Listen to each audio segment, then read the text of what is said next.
नमस्कार, मी आचल न्यूज अनकटमध्ये आपलं स्वागत. पावत्याच्या ठळक घडामोडी. आमदार अपात्रेबाबत आधीच मॅच फिक्सिंग निर्णय दिल्लीतून झालाय. संजय राऊत यांचा गंभीर आरोप. 33 देशांनी मुख्यमंत्र्यांची नाही तर त्यांच्या गद्दारीची दखल घेतली. आदित्य ठाकरेंचा मुख्यमंत्र्यांना टोला. लोकशाही मराठी चॅनल 30 दिवसांसाठी बंद. माहिती प्रसारण मंत्रालयाने परवाना केला निलंबित.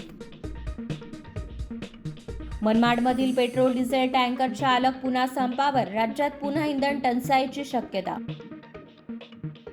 सारथी बार्टी महाज्योती सीईटी परीक्षा पुन्हा पेपर फुटला. विद्यार्थी एकटवले. छत्रपती संभाजीनगर, पुणे, नागपुरात गोंधळ.